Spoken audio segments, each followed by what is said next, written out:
하루를 마치고 눕는 순간 마음이 잠잠해야 하는데 오히려 온갖 생각이 몰려와 잠을 빼앗는 경우가 많습니다.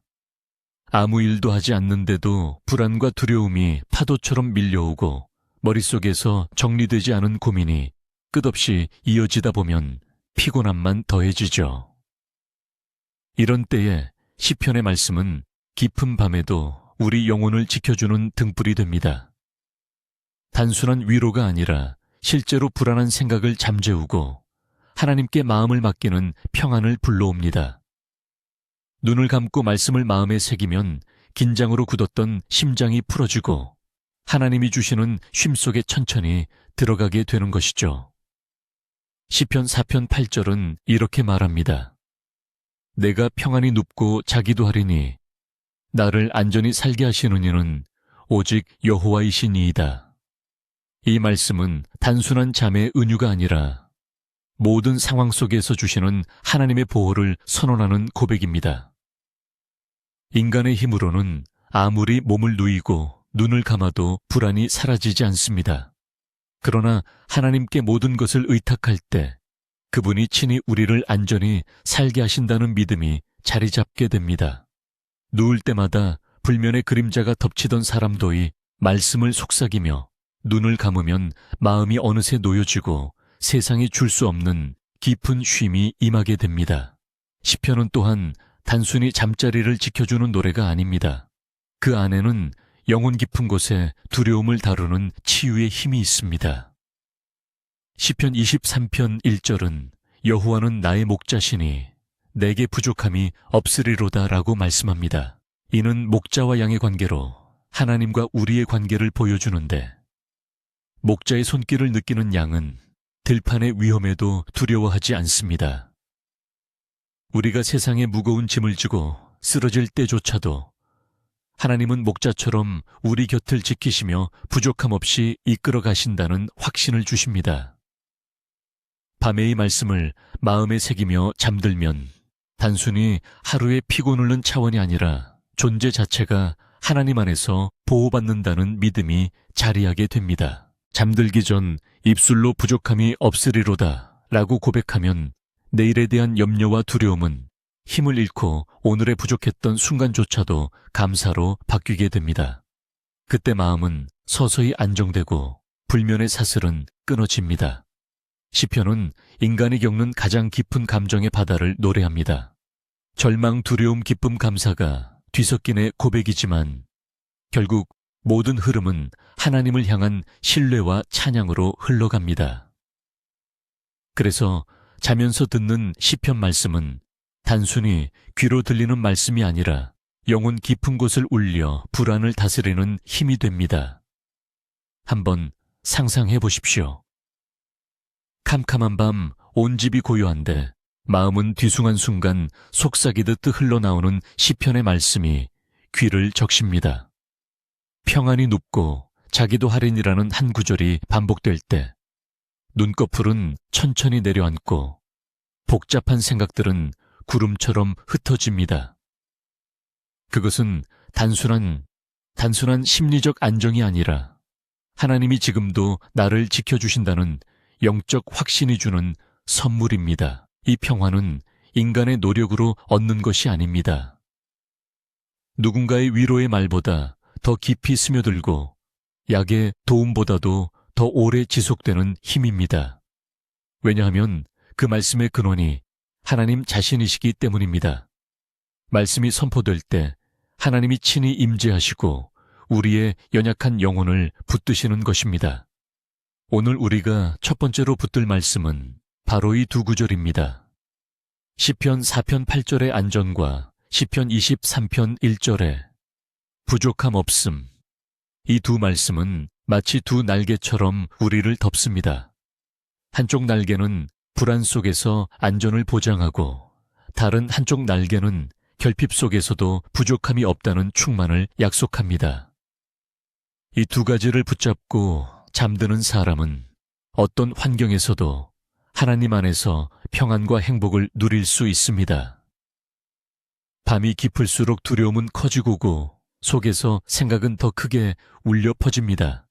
하지만 시편 말씀을 가까이 두는 사람은 그 고요 속에서 오히려 하나님의 음성을 더 크게 듣습니다. 그 음성이 마음의 어두운 공간을 채울 때 세상의 걱정은 힘을 잃고 영혼에는 은혜의 평안이 자리를 잡습니다. 이렇게 잠드는 것은 단순한 수면이 아니라 하나님과 동행하는 영적인 쉼입니다. 평안이 눕는다는 것은 하나님께 인생을 맡긴 사람만이 누릴 수 있는 복입니다. 부족함이 없다는 고백은 하나님을 목자로 삼은 자만이 말할 수 있는 확신입니다. 이 두 말씀을 오늘 밤 마음에 새기며 눈을 감는다면 평안과 행복은 단순한 감정이 아니라 실제로 우리의 삶 속에서 흘러 넘치게 될 것입니다. 다음은 시편의 말씀 속에서 두려움이 사라지고 마음이 새롭게 일어나는 은혜에 대해 이야기 나누겠습니다. 가만히 눈을 감아보면 막연한 불안이 이유 없이 밀려오는 때가 있습니다. 어떤 걱정이 특별히 있는 것도 아니고 주변이 평온해 보이는데도 마음속에서는 설명할 수 없는 초조함이 계속 고개를 듭니다. 그런 순간에는 스스로도 왜 이러는지 알 수 없고 그저 어딘가에 숨고 싶다는 생각만 들죠. 이런 마음의 소용돌이를 잠재울 수 있는 힘은 오직 하나님 말씀에서 비롯됩니다. 시편의 노래는 우리의 감정보다 더 깊은 곳을 향하고 있으며 우리가 이해하지 못하는 혼란까지도 품어주시는 하나님의 음성으로 가득합니다. 시편 34편 4절은 이렇게 말합니다. 내가 여호와께 간구함매 내게 응답하시고 내 모든 두려움에서 나를 건지셨도다. 두려움이라는 감정은 막연할수록 더 강력합니다. 현실에 뚜렷한 문제가 없다 해도 마음속에서 일어나는 근심은 실제보다 더 큰 공포로 자라납니다. 그러나 시편 기자는 그 두려움을 사람이나 환경이 아니라 하나님께 가지고 나아갑니다. 그리고 그분이 응답하셨다고 고백합니다.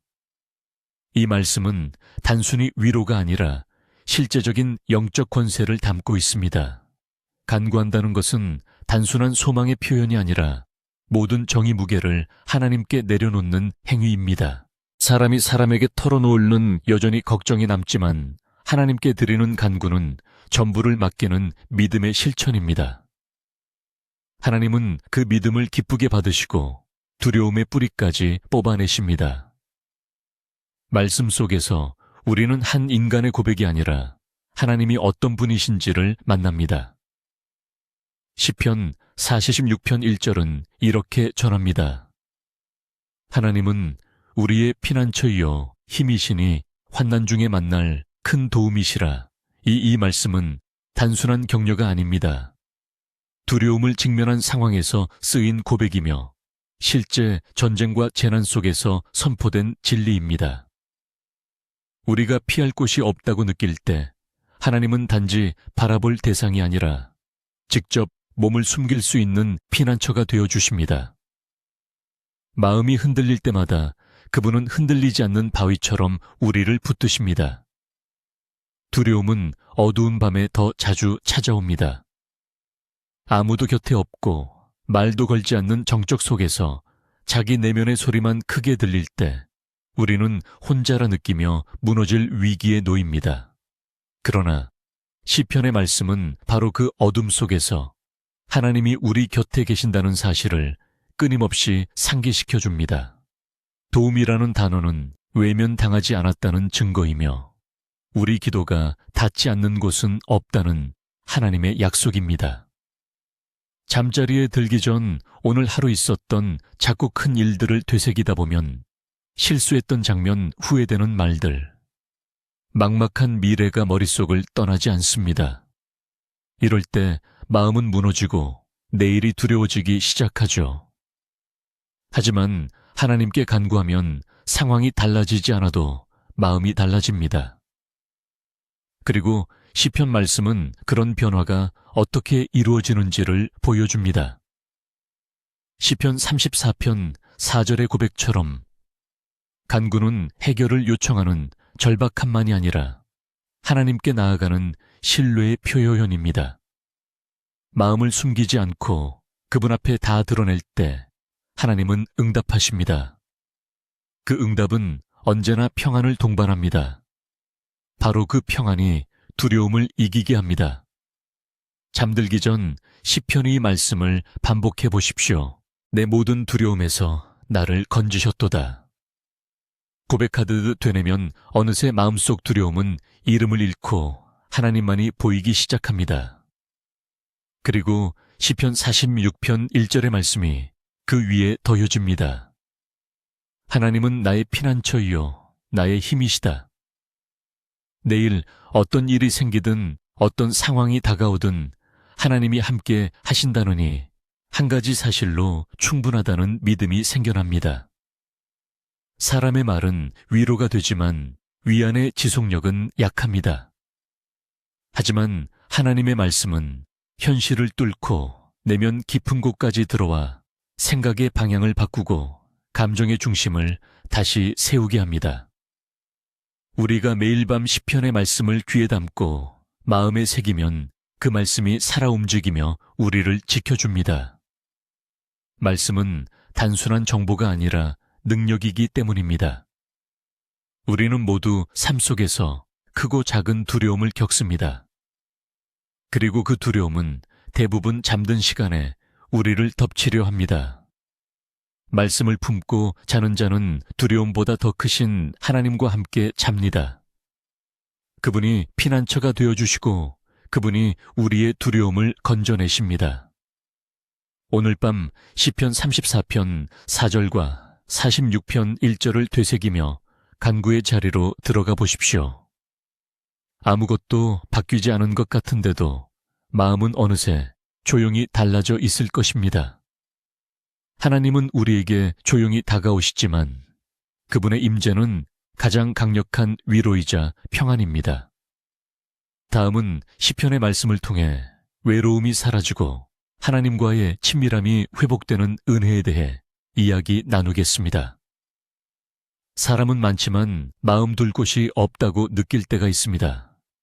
웃으며 하루를 보냈지만 밤이 되면 이상하게 허전해지고 마음이 붕 떠버리는 그 느낌. 누구에게 말할 수도 없이 스며드느니 외로움은 단순한 고독이 아니라 존재의 근원에서 비롯되는 깊은 결핍일 수 있습니다. 아무리 연락을 주고받아도 대화로 채워지지 않는 그 공간은 결국 하나님과의 단절에서 비롯된 내면의 목마음입니다. 이럴 때 시편은 우리가 외로움에서 어떻게 빠져나올 수 있는지를 정확히 보여줍니다. 시편의 저자들은 수없이 외로움을 경험했습니다. 왕으로 살아도 광야에 숨어 있어도 사람들 가운데 있어도 외로움은 늘 그들을 따라다녔습니다. 하지만 그들은 그 외로움을 가지고 하나님께 나아갔습니다. 사람을 붙잡는 대신 하나님을 찾는 선택을 했습니다. 시편 25편 16절은 이렇게 고백합니다. 주는 내게 얼굴을 향하소서.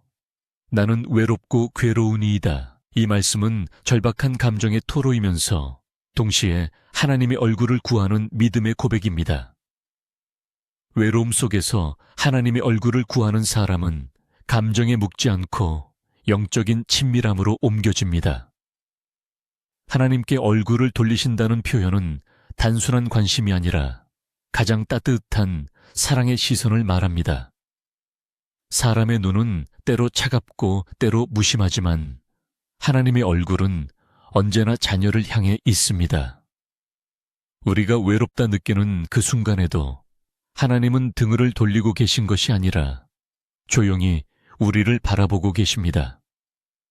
우리가 그 얼굴을 찾는 순간 외로움은 더 이상 단절이 아닌 연결의 기회가 됩니다.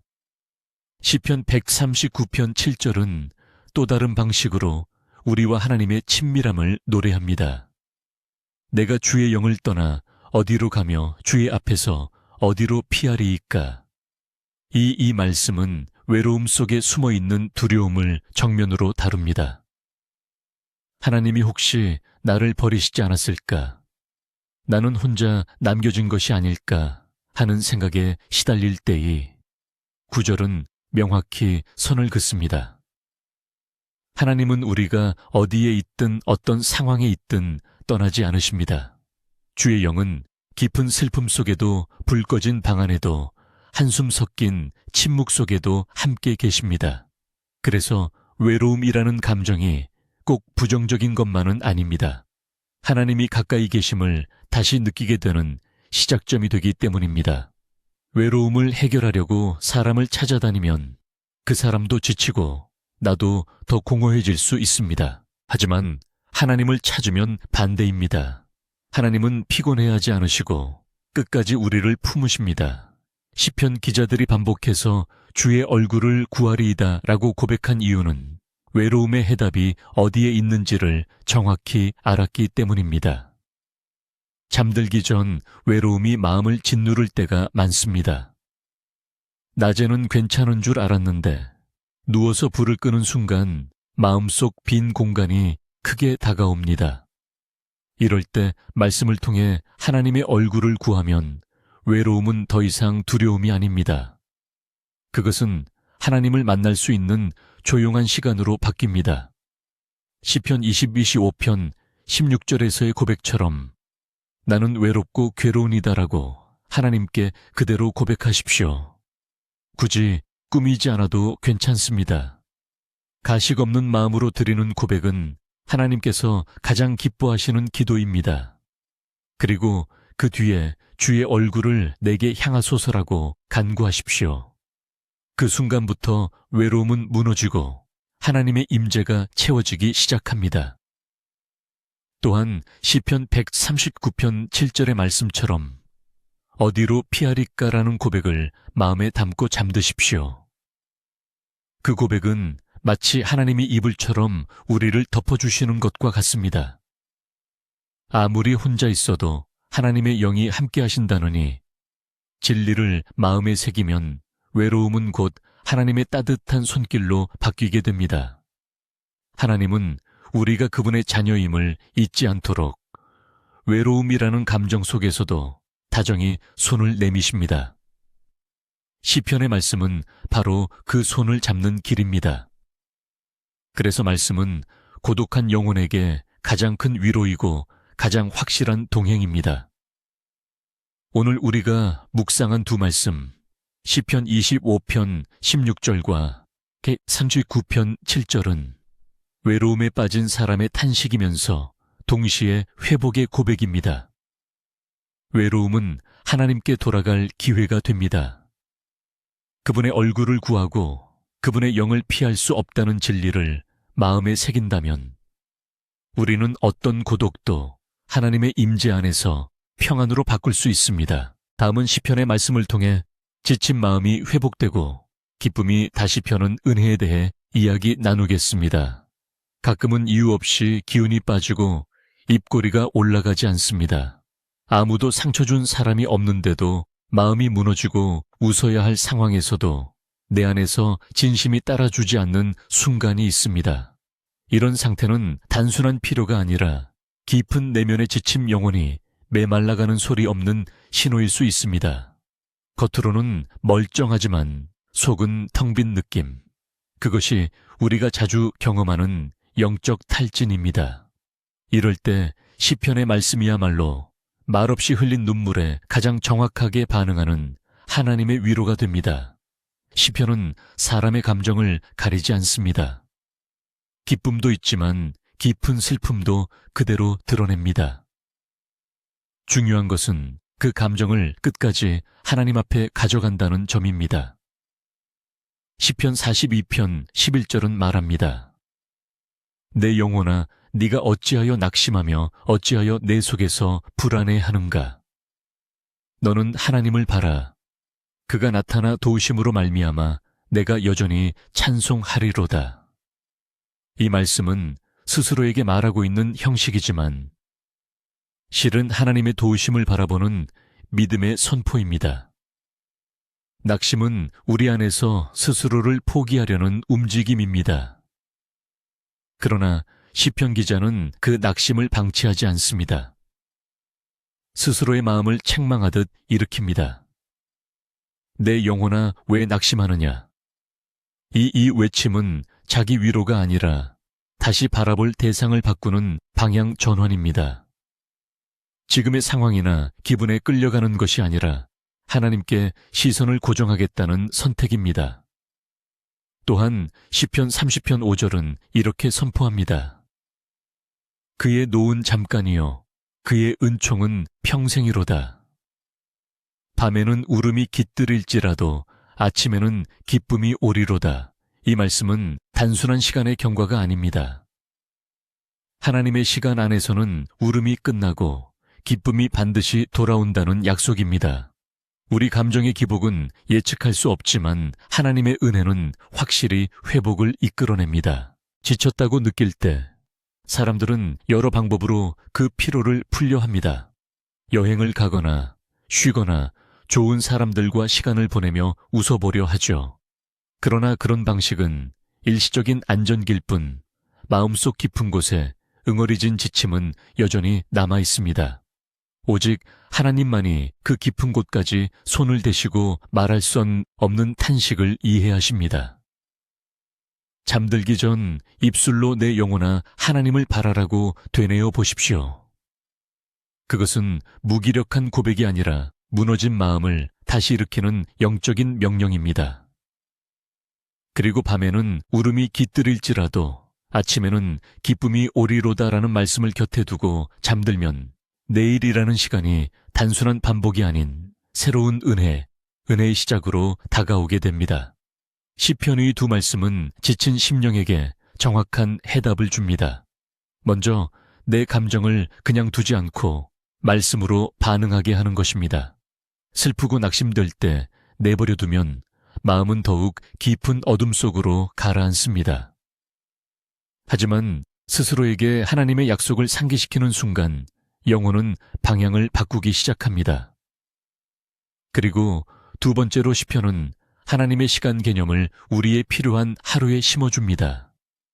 하나님의 노여움은 잠깐이지만 은혜는 평생이라는 선언은 지친 오늘을 붙잡아주는 밧줄이 됩니다. 내가 지금 느끼는 괴로움이 영원하지 않으며 반드시 끝이 있다는 하나님의 언약이 있기 때문입니다. 지쳐서 말도 하기 싫은 밤 시편을 소리내어 읽거나 들으면 말씀은 조용히 가슴에 닿습니다. 그리고 어느 순간 무거운 마음이 조금씩 풀리고 감정이 흐를 자리를 찾기 시작합니다. 바로 그때가 하나님이 일하시는 시간입니다. 시편 42편 11절에 내 영혼아 너는 하나님을 바라라는 말씀은 우리 삶의 리듬을 회복시켜주는 고백입니다. 매일같이 반복되는 피곤한 하루 속에서의 말씀을 품고 자면 영혼의 시선이 다시 위로 향하게 됩니다. 그리고 시편 30편 5절에 아침에는 기쁨이 오리로다라는 선언은 내일이 단지 하루가 아니라 하나님의 은혜가 새롭게 시작되는 시간이라는 소망을 줍니다. 말씀이 그렇게 지친 마음을 회복시켜 줍니다. 오늘 밤 혹시 기운 없이 하루를 마무리하셨다면 스스로를 꾸짖거나 부끄러워하지 마십시오. 오히려 그 지친 마음을 하나님 앞에 그대로 가져가시면 됩니다. 그리고 시편의 말씀을 통해 하나님이 어떻게 회복하시는지를 경험해 보십시오.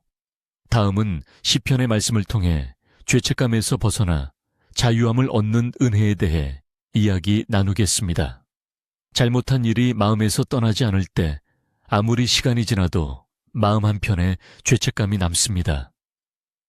누가 탓하지 않아도 스스로 자신을 정죄하고 어떤 순간에도 그 기억이 떠올라 마음을 무겁게 짓누릅니다. 밤에 잠자리에 누우면 더욱 선명해집니다. 조용한 어둠 속에서 후회와 자기 비하는 끝없는 속삭임이 되어 마음을 물들이고 아무리 좋은 말씀을 들어도 자신은 용서받을 수 없다는 생각이 쉽게 사라지지 않죠. 이런 내면의 짐을 벗 수 있는 유일한 길은 시편이 보여주는 방식, 곧 하나님 앞에서 진심으로 자신을 드러내는 회개의 자리입니다. 시편은 죄책감과 정죄의 늪에 빠진 영혼이 어떻게 다시 자유로워질 수 있는지를 깊고도 섬세하게 보여줍니다. 시편 51편 10절에서 다은 이렇게 기도합니다. 하나님이여, 내 속에 정한 마음을 창조하시고 내 안에 정직한 영을 새롭게 하소서. 이 말씀은 회개의 정수입니다. 단순히 과거의 잘못을 후회하는 것이 아니라 하나님 앞에서 다시 시작하겠다는 결단이며, 그 시작이 내 힘이 아니라 하나님의 창조적인 은혜로만 가능하다는 고백입니다. 죄책감은 마음을 왜곡시킵니다. 과거의 행동 하나가 현재의 정체성 전체를 오염시키려 할 때 우리는 자신을 계속 낮추고 자책하며 결국 하나님께 나아갈 용기조차 잃어버립니다. 그러나 다윗은 가장 큰 죄를 범한 뒤에도 하나님 앞에 무릎 꿇었습니다. 정한 마음을 창조해달라고 기도한 이유는 사람의 노력으로는 더 이상 회복이 불가능하다는 절망 속에서 오직 하나님의 손길만이 자신의 마음을 새롭게 할 수 있음을 알았기 때문입니다. 시편 32편 5절은 이어서 말합니다. 내가 이르기를 내 허물을 여호와께 자복하리라 하고 주께 내 죄를 아뢰고 내 죄악을 숨기지 아니하였더니 곧 주께서 내 죄악을 사하셨나이다. 이 말씀은 우리가 마음속에 간직하고 있던 고백을 드러내는 순간 하나님이 어떻게 반응하시는지를 보여줍니다.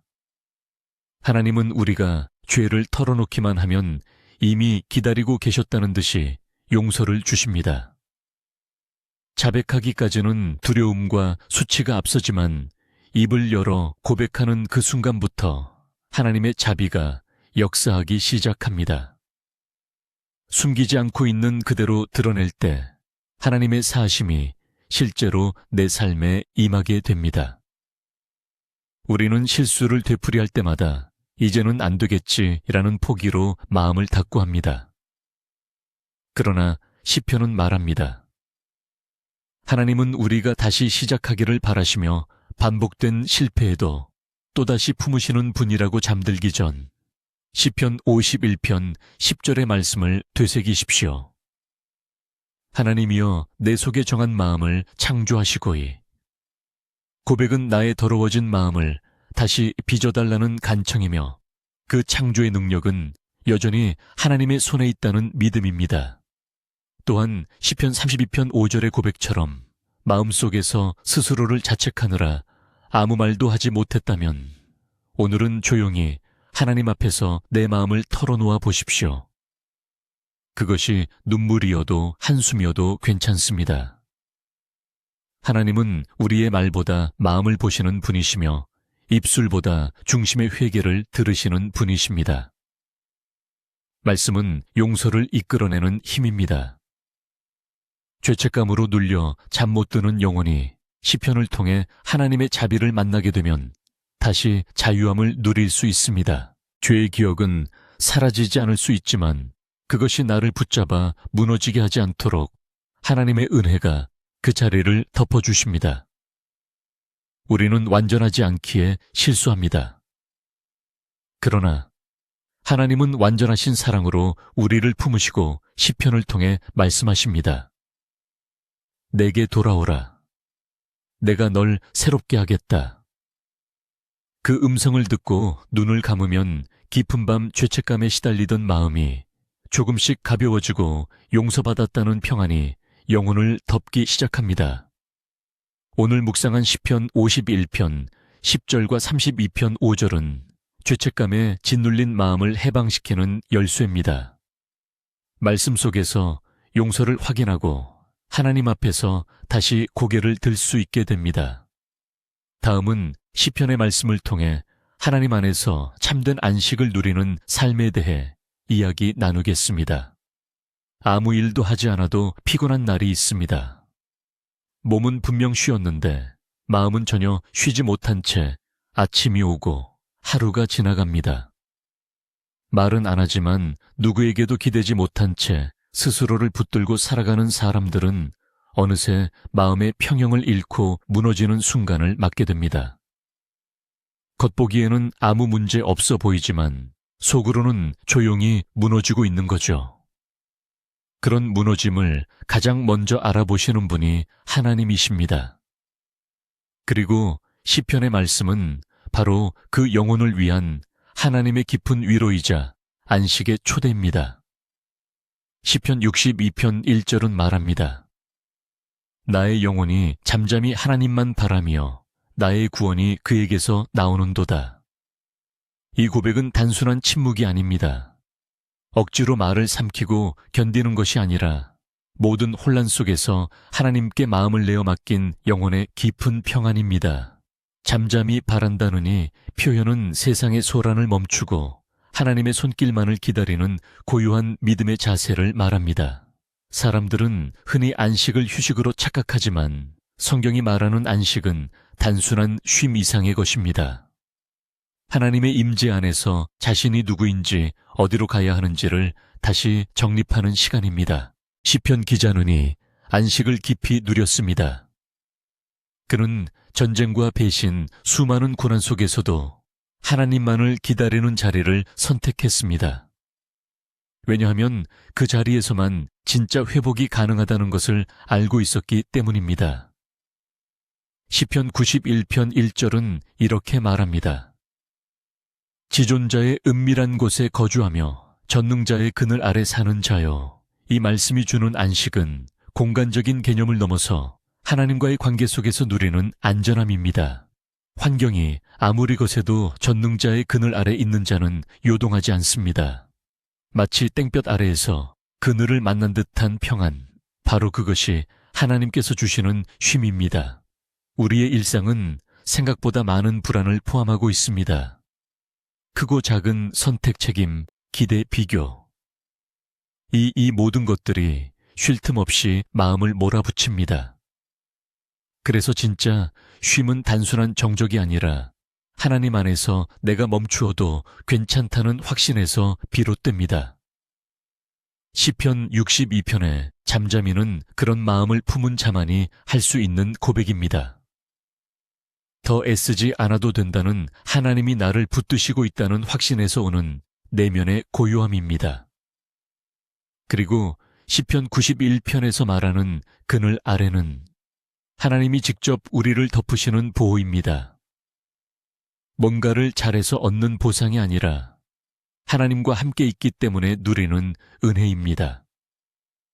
우리는 이 은혜의 자리에 들어갈 수 있고 그곳에 머물 수 있습니다. 밤마다 시편 말씀을 들으며 눈을 감는 이유는 바로 이 쉼을 영혼 깊숙이 받아들이기 위함입니다. 잠들기 전 나의 영혼이 잠잠히 하나님만 바라미어라고 고백해 보십시오. 그 고백이 반복될수록 급하게 뛰던 마음이 천천히 멈추고 어지럽던 생각들이 정리되기 시작합니다. 마치 빗소리가 시끄러운 도시에 소음을 덮듯 하나님의 말씀은 마음을 덮고 조용히 쉼을 주십니다. 그리고 전능자의 그늘 아래 거한다는 말씀을 붙잡고 잠자리에 드십시오. 그 그늘은 어둡지 않습니다. 오히려 가장 밝고 따뜻한 은혜의 자리고 거기서 우리는 진짜 회복을 경험합니다. 아무것도 하지 않아도 괜찮고 말하지 않아도 들으시는 분이 계신다는 사실 하나만으로 마음은 서서히 안정을 찾아갑니다. 이것이 말씀 안에서 누리는 안식입니다. 아무것도 바꾸지 못한 하루였더라도 하나님 안에서 멈추는 순간이 있다면 그날은 결코 헛되지 않습니다. 시편은 말합니다.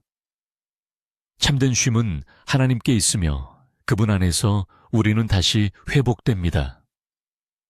오늘 묵상한 시편 62편 1절과 91편 1절은 안식이란 무엇인지 그리고 어떻게 그 쉼 속으로 들어갈 수 있는지를 보여줍니다. 그것은 환경이 아니라 관계 속에서, 성취가 아니라 믿음 속에서 시작됩니다. 우리가 잠드느니 밤 하나님이 주시는 그 안식이 여러분의 마음 깊은 곳까지 스며들길 바랍니다. 다음은 시편의 말씀을 통해 무의미했던 삶에 소망이 피어오르는 은혜에 대해 이야기 나누겠습니다. 하루를 살아도 목적이 없다 느껴질 때 아무리 바쁘게 움직여도 마음은 공허하기만 합니다. 잘 살아야겠다는 생각은 있지만 왜 살아야 하는지 묻기 시작하면 막막해지고 스스로가 작아집니다. 누군가는 성공을 위해, 또 다른 누군가는 가족을 위해 산다고 말하지만 그 안에서조차 온전한 만족을 누리지 못할 때가 있습니다. 그런 허무함은 깊은 밤일수록 더 크게 밀려오고 하나님을 믿는 이들도 예외가 아닙니다. 열심히 기도하고 성실히 하루를 살아도 삶의 의미가 느껴지지 않을 때 우리는 어디로 가야 할까요? 시편의 말씀은 바로 그 질문 앞에서 길을 비추는 등불이 됩니다. 시편 73편 26절은 이렇게 고백합니다. 내 육체와 마음은 쇠약하나 하나님은 내 마음의 반석이시요 영원한 분기시라. 이 말씀은 단순한 신앙 고백이 아닙니다. 삶의 의미가 무너질 때 다시 중심을 세우는 뿌리 같은 말입니다. 분기시라는 표현은 원래 유산이나 몫을 뜻합니다. 시편 기자는이 세상에서 얻을 수 있는 모든 성취와 유익이 아니라 오직 하나님 자체가 자신의 분기시라고 고백합니다. 사람들은 삶의 의미를 외적인 조건에서 찾으려 합니다. 성과 관계, 재물 명예 등. 하지만 그런 것들은 얻는 순간부터 다시 불안이 시작되고 유지해야 한다는 부담이 따릅니다. 반면 하나님이 내 삶의 이유가 될 때 상황과 상관없이 중심이 흔들리지 않습니다. 왜냐하면 하나님은 변하지 않으시고 사라지지 않기 때문입니다. 시편 16편 11절은 이렇게 말합니다. 주께서 생명의 길을 내게 보이시리니 주의 앞에는 충만한 기쁨이 있고 주의 오른쪽에는 영원한 즐거움이 있나이다. 이 구절은 삶의 방향과 목적을 완전히 새롭게 보여줍니다. 하나님이 보여주시는 길은 단순히 안전하거나 성공적인 길이 아니라 생명의 길입니다. 그 길 끝에는 기쁨과 즐거움이 있는데 그 기쁨은 세상이 주는 감정이 아니라 하나님과 함께하는 관계 속에서 흘러나오는 영원한 기쁨입니다. 의미 없는 삶을 살아간다는 느낌은 곧 하나님과의 연결이 약해졌다는 신호일 수 있습니다. 하나님과 멀어질수록 삶의 색은 바지고 존재 자체의 이유가 흔들리기 시작합니다. 그러나 시편 기자처럼 고백하며 하나님께 시선을 고정할 때 하나님은 그 의미를 다시 회복시키십니다. 하나님 안에서 살아가는 삶은 비워지는 것이 아니라 채워지는 삶입니다. 반대로 내 욕망을 따라갈수록 삶은 채워지는 듯 보이지만 점점 더 속이 허전해집니다. 잠들기 전 하나님은 나의 영원한 분기시라는 고백을 마음속으로 되뇌십시오. 그 고백은 하나님을 나의 삶의 이유로 인정하는 선언입니다. 그리고 주의 앞에는 충만한 기쁨이 있습니다 라는 말씀을 묵상하며 눈을 감는다면 오늘 하루가 어쨌든 간에 내 존재는 분명히 목적과 기쁨 안에 놓여 있다는 확신이 스며들게 됩니다. 하나님은 우리의 하루를 의미 있게 만드시는 분입니다. 어떤 특별한 일을 했냐가 중요한 것이 아니라 하나님과 동행했느냐가 진짜 의미를 결정짓습니다. 말씀 안에서 하루를 마무리하고 하나님의 시선으로 내 삶을 다시 바라보면 무의미하게만 느껴졌던 순간조차도 감사로 채워지기 시작합니다. 시편은 이렇게 우리를 삶의 근원으로 인이다. 의미 없는 인생의 질문에 대해 하나님은 존재 자체로 답해 주십니다. 내가 누군가에게 필요하고 하나님께 귀하게 여겨지고 있다는 사실은 그 어떤 이정표보다 강력한 동기입니다. 오늘 우리가 묵상한 시편 73편 26절과 16편 11절은 인생의 중심을 다시 하나님께 두게 합니다. 내 육체와 마음은 쇠약할 수 있지만 하나님은 반석이시며 주의 오른편에는 영원한 기쁨이 있습니다. 이 고백이 있는 자는 삶의 방향을 잃지 않고 아무리 험한 길을 걷더라도 의미와 소망을 잃지 않습니다. 다음은 시편의 말씀을 통해 고통의 순간에도 하나님께 부르짖을 수 있는 용기와 은혜에 대해 이야기 나누겠습니다. 견디기 힘든 고통은 입을 다물게 만듭니다. 말할 힘도 기도할 여유도 없이 그저 숨만 쉬고 있다는 느낌이 들 때 마음속에서는 조용히 하나님을 향한 절규가 일어납니다. 겉으로는 아무렇지 않은 듯 살아가지만 속은 이미 무너진 지 오래고 눈을 감는 순간 울컥 차오르는 고통에 나도 모르게 한숨이 새어나옵니다. 이럴 때 시편의 말씀은 단순히 읽는 성경이 아니라 대신 울어주는 친구가 됩니다. 내 감정을 다 토해내지 않아도 말씀은 먼저 알아차리고 위로를 건네며 나를 하나님의 품으로 인이다. 시편 18편 6절은 이렇게 고백합니다. 가난 중에서 여호와께 아뢰며 나의 하나님께 부르짖었더니 그가 그의 성전에서 내 음성을 들으시며 그 이에서 나의 부르짖음이 그의 귀에 들렸도다. 이 말씀은 고통이 말을 삼키는 시간이 아니라 하나님께 가장 가까이 다가가는 시간이 될 수 있다는 사실을 알려줍니다. 중의 기도는 다급하고 날카롭고 때론 정리되지 못한 울음처럼 흘러나오지만 하나님은 그 혼란스러운 음성조차 귀 기울여 들으십니다.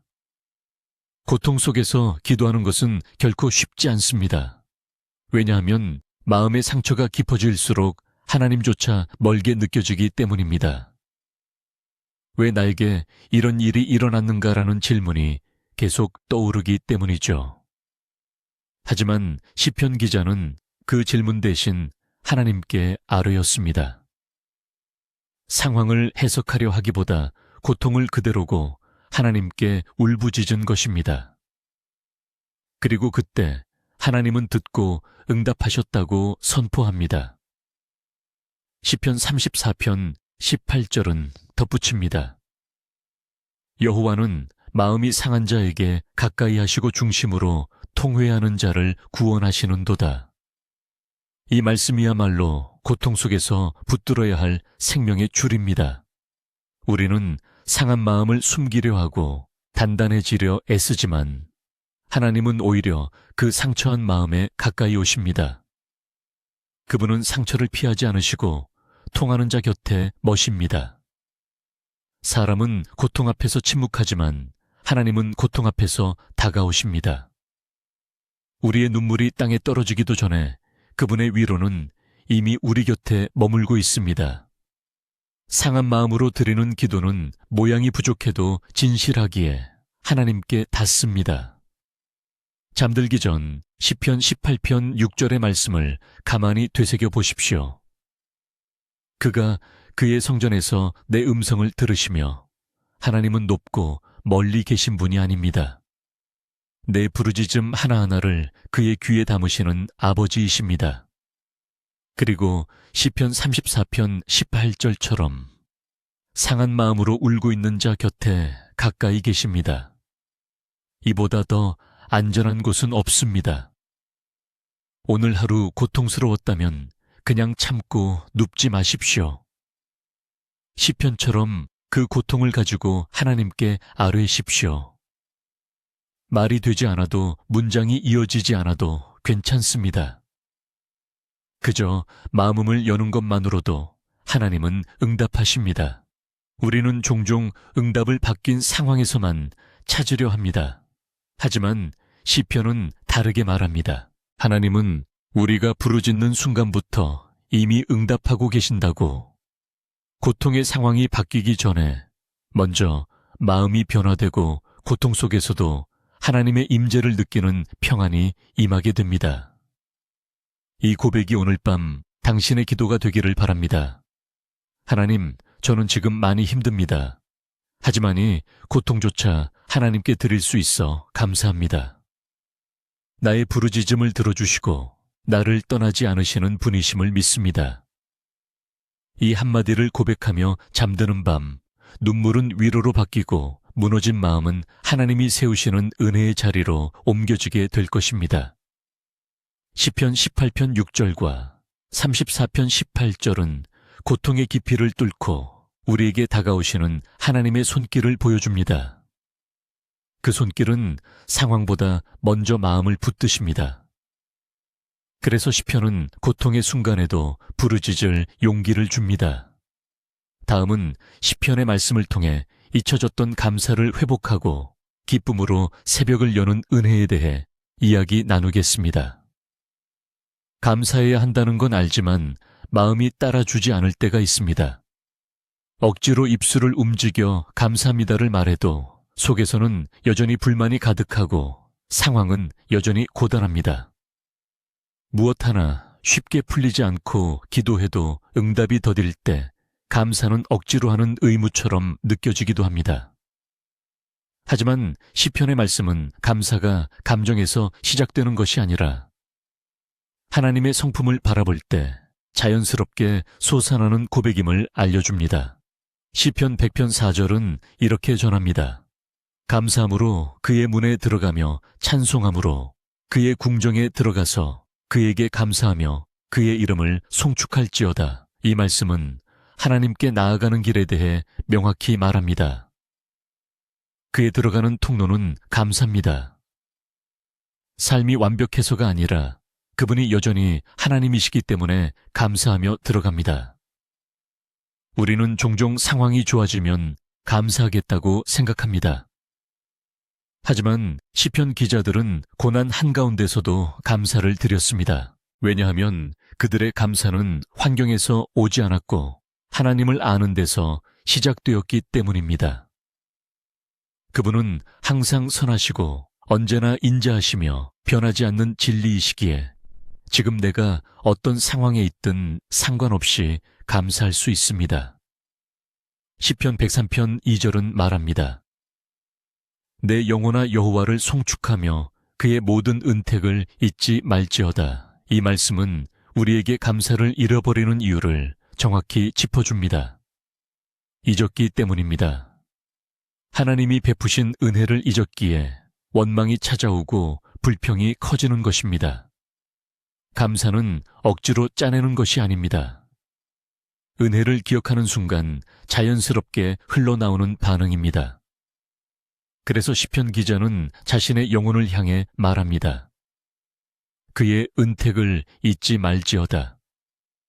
지금 보이지 않아도 하나님은 여전히 선을 행하시는 분이십니다. 그 사실 하나로도 우리는 감사할 수 있습니다. 잠들기 전 오늘 하루 속에서 받은 은혜를 하나하나 떠올려 보십시오. 크고 놀라운 것이 아니어도 괜찮습니다. 아침에 눈을 뜬 것, 밥을 먹을 수 있었던 것, 한 사람의 목소리를 들을 수 있었던 것, 하나님의 말씀이 오늘도 내 귀에 들렸다는 것, 이 모든 것이 은혜이며 감사의 제목입니다. 그리고 시편 103편 2절을 속으로 반복해 보십시오. 그의 모든 은택을 잊지 말지어다. 이 고백은 단순한 기억의 환기가 아니라 영혼이 다시 살아나는 능력이 됩니다. 잊지 않는 자는 무너지지 않습니다. 감사하는 자는 흔들리지 않습니다.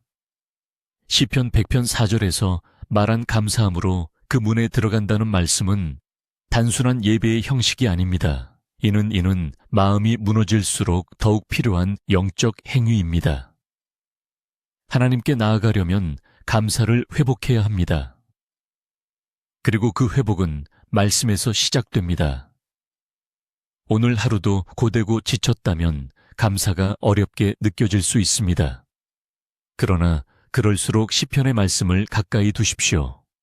말씀을 따라 영혼을 깨우고 억눌린 마음을 다시 일으켜 세우십시오. 감사는 억지스러운 훈련이 아니라 하나님의 성품을 바라볼 때 저절로 일어나는 반응입니다. 우리가 오늘 묵상한 시편 100편 4절과 103편 2절은 감사를 통해 하나님께 가까이 가는 길을 보여줍니다. 마음이 혼란스러울 때, 입술이 무거울 때의 두 말씀을 반복해 보십시오. 영혼이 다시 하나님을 향하고 감사가 회복될 것입니다. 다음은 시편의 말씀을 통해 평안과 행복이 삶에 머물게 하는 마지막 비밀에 대해 이야기 나누겠습니다. 고요한 밤 눈을 감기 전 마지막으로 떠오르는 한마디가 인생 전체를 정리하듯 가슴에 울려오는 순간이 있습니다. 삶의 고통과 외로움 지침과 무기력, 죄책감과 허무함, 감사하지 못했던 시간들이 하나씩 지나간 자리에는 오직 한 가지 마음만 남습니다. 하나님 안에 있는 평안입니다. 그 평안은 갑자기 찾아온 것이 아니라 시편의 말씀을 따라 조금씩 걸어온 여정 끝에서 서서히 자리 잡은 은혜의 열매입니다. 시편 4편 8절에서는 내가 평안히 눕고 자기도 하리니 나를 안전히 살게 하시는 이는 오직 여호와이시니라고 고백했고, 시편 23편 1절에서는 여호와는 나의 목자시니 내게 부족함이 없으리로다 라고 외쳤습니다. 그 고백은 마음의 불안과 염려가 평안으로 녹아내리는 출발점이었습니다. 또 시편 34편 4절에서는 내 모든 두려움에서 나를 건지셨도다 라고 말했고, 시편 46편 1절에서는 하나님은 우리의 피난처이요 힘이시니 환난 중에 만날 큰 도움이시라고 선포했습니다. 우리 눈이 말씀을 통해 하나님이 두려움 속에서도 우리를 지키시는 분이심을 확인했습니다. 시편 22편 16절에서는 주는 내게 얼굴을 향하소서. 나는 외롭고 괴로운이다라고 외로움 속에서 하나님의 시선을 구했고, 시편 139편 7절에서는 내가 주의 영을 떠나 어디로 가며 주의 앞에서 어디로 피하리이까라고 고백하며 그 어떤 외로움도 하나님 안에서는 끊어지지 않음을 배웠습니다. 또한 시편 42편 11절에서 내 영혼아 네가 어찌하여 낙심하며 어찌하여 내 속에서 불안해하는가. 너는 하나님을 바라라고 스스로를 일으켰고, 시편 30편 5절에서는 밤에는 울음이 기실지라도 아침에는 기쁨이 오리로다는 약속을 통해 다시 회복될 수 있음을 알게 되었습니다. 시편 51편 10절에서는 하나님이여 내 속에 정한 마음을 창조하시고라며 죄책감을 주님께 내어드렸고, 시편 32편 5절에서는 내 죄를 아뢰고 숨기지 아니하였더니 곧 주께서 내 죄악을 사하셨나이다는 자백의 용기와 용서의 확신을 얻었습니다. 그리고 시편 62편 1절에서는 나의 영혼이 잠잠히 하나님만 바라미어라는 고요한 고백을 통해 안식의 문을 열었고, 시편 91편 1절에서는 지존자의 은밀한 곳에 거주하며 전능자의 그늘 아래 사는 자라는 약속에서 진짜 쉼을 누리는 법을 배웠습니다. 편 73편 26절에서는 하나님은 내 마음의 반석이시여 영원한 분기시라는 말로 삶의 의미를 다시 세웠고, 시편 16편 11절에서는 주의 앞에는 충만한 기쁨이 있고 주의 오른쪽에는 영원한 즐거움이 있나이다라고 외치며 무의미한 삶 속에서도 방향을 얻었습니다.